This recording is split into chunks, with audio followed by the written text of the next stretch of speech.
Parlamento. L'attualità politica dalla viva voce di deputati e senatori. Va ora in onda La belva civile. Mai arrendersi davanti alle cose che si possono cambiare. Il punto della settimana con Nicola Ottaviani. Perché la belva e perché soprattutto la belva civile? Perché ogni cittadino davanti alle ingiustizie, davanti alla politica intesa come vecchia maniera, davanti all'insicurezza, davanti alla richiesta di servizi dello Stato o davanti ad una tassazione iniqua, si sente davvero una belva. E allora la reazione quale dovrebbe essere?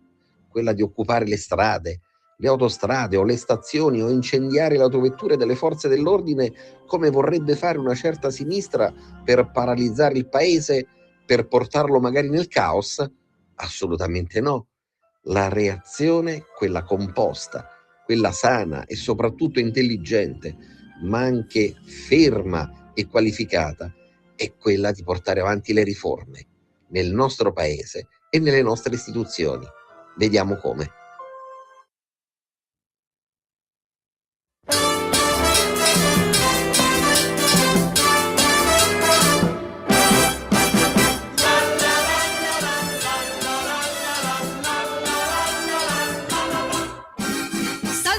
Soldi, quanti soldi, lodati siano i soldi, i bene amati soldi, perché chi ha tanti soldi vive come un pascià e a piedi caldi se ne sta. Viva i soldi! Soldi, soldi, ovvero Papa Braschi, ti danno donne e whisky, salute, figli maschi, perché chi ha tanti soldi vive come un pascià e a piedi caldi se ne sta. Viva i soldi! Prendi, spandi, spendi, non domandare da dove provengono.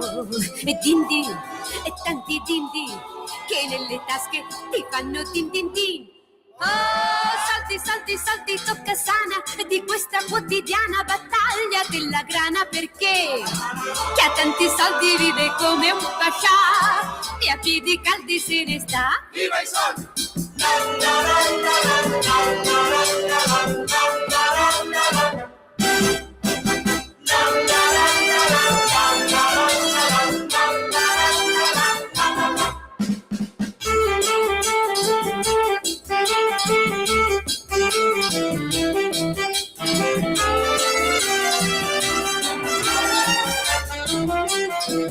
Viva i soldi!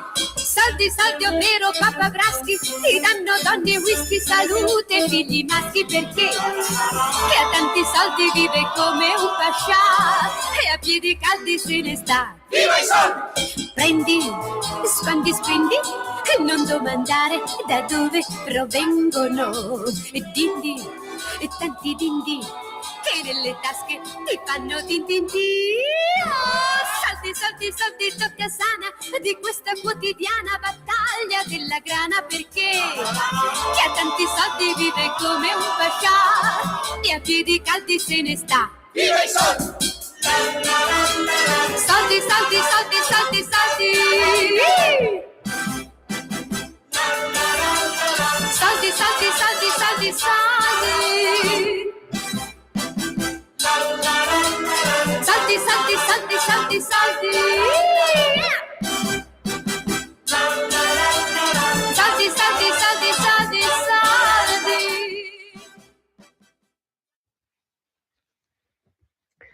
La settimana si apre con due grandi novità che riguardano sia la politica nostrana, quella locale, se così la possiamo definire, in realtà è quella interna, sia il contesto e l'assetto internazionale nel quale ci stiamo muovendo. Iniziamo per gradi, andiamo per gradi. Allora, per quanto riguarda la politica interna, sappiamo tutti che c'è stata la proroga fino al 3 di luglio di quelli che sono gli incentivi che lo Stato riesce a garantire rispetto all'abbattimento delle accise in ordine ai prodotti petroliferi.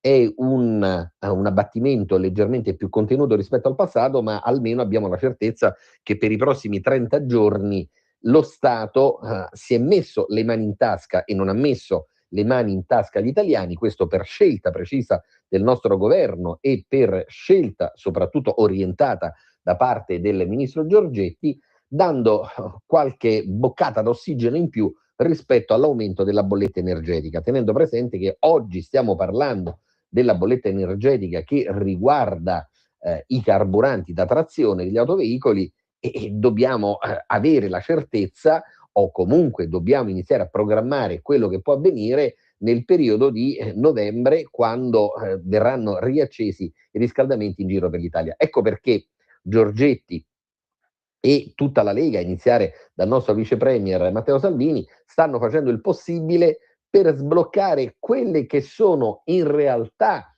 le situazioni di lungo profilo e quindi gli investimenti che riguardano le energie alternative alla dipendenza dal carbone, dai fossili e anche dal gas, ma senza parlare e soffermarsi troppo su quella che è la questione del solare, perché anche per quanto riguarda il solare è bene fare delle distinzioni ben chiare. E allora ritorniamo a quello che è l'abbattimento delle accise. Questo abbattimento, che ha un valore di circa 150 milioni di euro a carico naturalmente dello Stato, verrà garantito dal maggior gettito IVA che si è registrato nel corso dell'ultimo mese. Ecco perché Giancarlo Giorgetti continua ad evidenziare la circostanza che per questi provvedimenti, che sono provvedimenti tampone in attesa di quella che è la soluzione definitiva, si cerca di andare a trovare, un po' come fa la massaia, quello che è il soldino inserito all'interno dell'interstizio dei mobili della camera da letto, senza andare ad incidere su quella che è la necessità di vendere l'intera camera da letto o di vendere addirittura l'abitazione. Quindi si sta cercando di utilizzare le risorse che ci sono attualmente, soprattutto quelle garantite dal maggior gettito fiscale, sintomo di un'Italia in buone condizioni, un'Italia in salute sotto il punto di vista economico e imprenditoriale, per alleviare quelle che sono le situazioni di sofferenza di imprese e famiglie. Certo, come è stato sottolineato da parte del governo la scorsa settimana, che questa vicenda si può risolvere soltanto attraverso quella che è la necessità di prendere il coraggio a quattro mani. E ci stiamo riferendo a quella che è la svolta del nucleare di ultima generazione, perché o si porta avanti questa strada facendo venir meno i pregiudizi del passato, o noi saremo destinati, condannati inevitabilmente a quella che è la dipendenza dalle energie, dai combustibili ordinari e non certo alternativi, e perché non ci sono altrimenti possibilità per far andare avanti famiglie ed imprese. E allora francamente non si comprende per quale motivo la scorsa settimana, quando è stata votata la risoluzione con la legge delega da parte del governo in aula a Montecitorio per riprendere il percorso sulle rinnovabili e soprattutto il percorso sul nucleare di ultima generazione, a quel punto il PD, il 5 Stelle, Alleanza Verdi e Sinistra, e quindi tutta l'opposizione, hanno votato contro. C'è stato un voto di astensione da parte di Renzi con il suo drappello di parlamentari, perché Renzi in questa situazione, come spesso accade, ha cercato di servire il diavolo e l'acqua santa, cioè per dire: ma ci rendiamo conto che deve essere necessariamente sbloccato il nucleare di ultima generazione, però non vogliamo inimicarci poi Schlein e compagni, che magari dovranno sostenerci nella compilazione delle liste il prossimo anno, quando si andrà al voto per le politiche. Della serie Parigi vale bene una messa, e in questo caso, anche se la messa è poco ortodossa e magari è una messa che viene da lontano, è meglio far finta di essere religiosi rispetto al credo della sinistra. Ma forse sotto questo punto di vista, nella sua ottusità, la sinistra classica è stata forse più lineare rispetto a Renzi, perché deve decidersi l'ex premier da che parte stare, e soprattutto non può ogni giorno continuare ad andare avanti incensando quello che è il profilo della libertà d'impresa, quello che è il profilo del meno Stato e più impresa e più libertà, e stendere i soliti tappeti rossi, e potremmo dire non solo i tappeti, ma a questo punto i drappi e i vessilli rossi a Schlein e compagni, perché dovranno garantire un tot numero di seggi parlamentari. La politica non si fa per sedere all'interno del Parlamento, la politica si fa per migliorare i territori, per migliorare le condizioni di vita delle nostre imprese, delle nostre famiglie. Questo perlomeno è il credo laico sicuramente, ma è il credo del centrodestra e soprattutto della Lega in giro per l'Italia. E allora per tornare a quella che è la questione della bolletta energetica, dovremmo ricordare a questo punto allora alla sinistra quando ci dice all'interno dei vari comunicati ma non avete investito abbastanza sul solare, ennesima idiozia, ennesima corbelleria, perché per quanto riguarda il solare nel corso dell'ultimo quadriennio, quindi stiamo parlando dal 1° di gennaio del 2022 al 1° gennaio del 2026, in Italia, grazie a quello che è stato l'intervento del governo, che è riuscito anche a rimodulare i fondi del PNRR, siamo passati da 22 megagiga di produzione di energia solare addirittura a 45. Quindi abbiamo raddoppiato quella che è la produzione del solare, oltre il 100%. In 4 anni, questa è un'impresa che sembrava assolutamente lontana dalla possibilità di essere centrata, ma in realtà la costanza del governo, la scommessa che è stata fatta da parte del governo sulle energie alternative sta dando buoni frutti. Il problema però di fondo qual è? Che pur con questo incremento importante del solare in Italia non riusciamo ad arrivare allo stato attuale a soglie di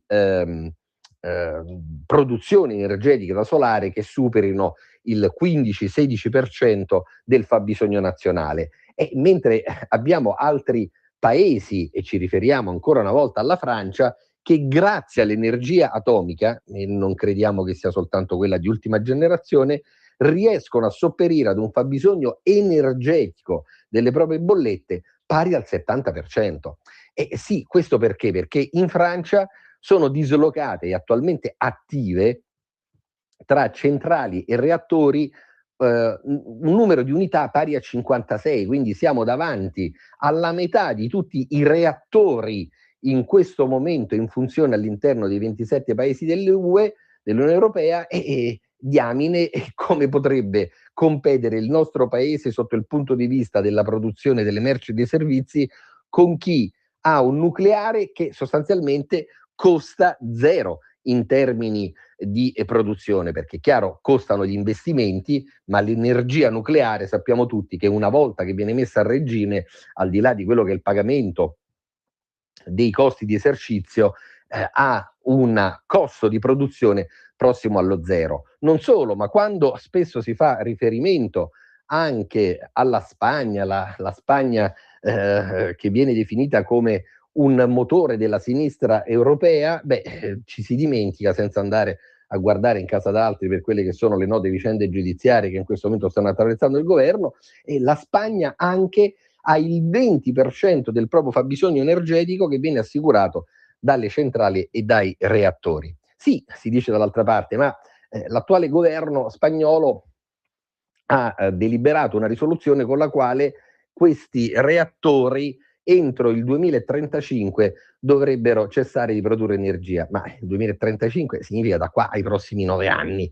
Qui non si sa da qua ai prossimi 2 anni o 3 anni quale sarà il contesto internazionale, quali saranno i paesi che sopravviveranno ad una glaciazione politica, se così la vogliamo definire in senso metaforico. Figuriamoci se noi siamo in grado oggi di ipotecare quello che farà la Spagna da qua ai prossimi 9 anni. Allora, cercando di portare avanti quello che è il profilo della indipendenza e, se possibile, anche della sovranità energetica, oggi si stanno recuperando quelle che sono delle distanze siderali tracciate dalla sinistra, dal 5 Stelle e dai precedenti governi, che sulla materia energetica non hanno mai speso, oltre che soldi, motivazioni vere, concrete, perché il nostro paese avesse un'indipendenza energetica chiara e rispetto ai paesi dell'est europeo e rispetto anche ai paesi del sud-est asiatico. Quindi non vengano a insegnare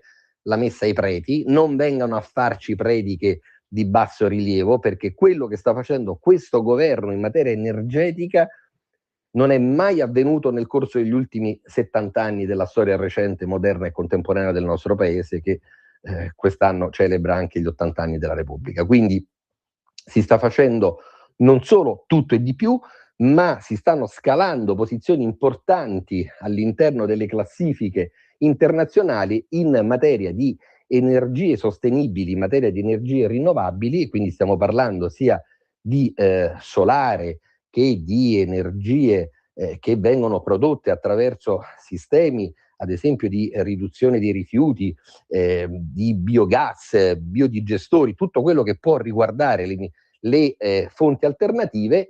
Però non si può prescindere da quella che noi possiamo definire oggi la fonte delle fonti, ossia il nucleare di ultima generazione, perché solo lì e con quel tipo di scelta si potrà realizzare una parità di armi di produzione rispetto al resto d'Europa e soprattutto rispetto al resto dei nostri cugini che in Europa in questo momento godono di posizioni di rendita ben diverse dalla nostra.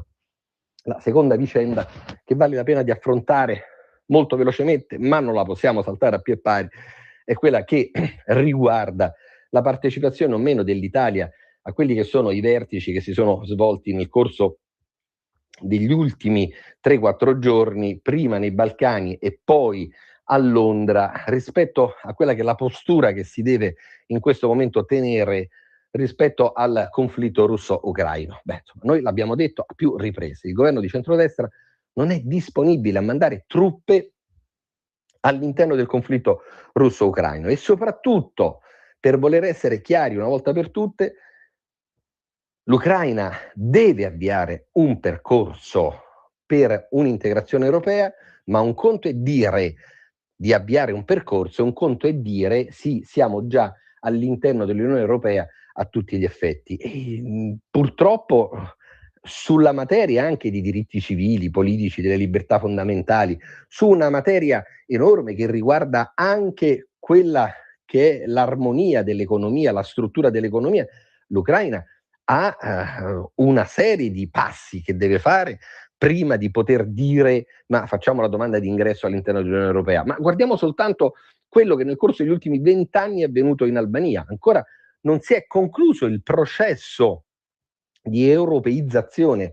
dell'Albania, tant'è che non fa parte l'Albania dei 27. Stiamo parlando di un popolo, di una nazione e risorse che sono a circa 50 minuti di aereo da noi, che sono dall'altra parte dell'Adriatico. Certo, le nostre popolazioni sono molto più affini rispetto a quella che può essere una tradizione storica e culturale tra Italia ed Ucraina, ma non avrebbe senso fare entrare oggi tout court e senza nessun tipo di verifica l'Ucraina all'interno dell'Unione Europea, tenendo presente che peraltro su materie importanti come quella dell'agricoltura si potrebbero sconvolgere ulteriormente quelli che sono gli equilibri già precari che le nostre imprese agricole in giro per il paese, dal nord al sud, hanno costruito con fatica per tempo, equilibri che spesso sono stati messi in crisi dalle scelte folli dell'Unione Europea, a firma anche dell'ultimo commissario, quindi a firma della stessa von der Leyen. Quindi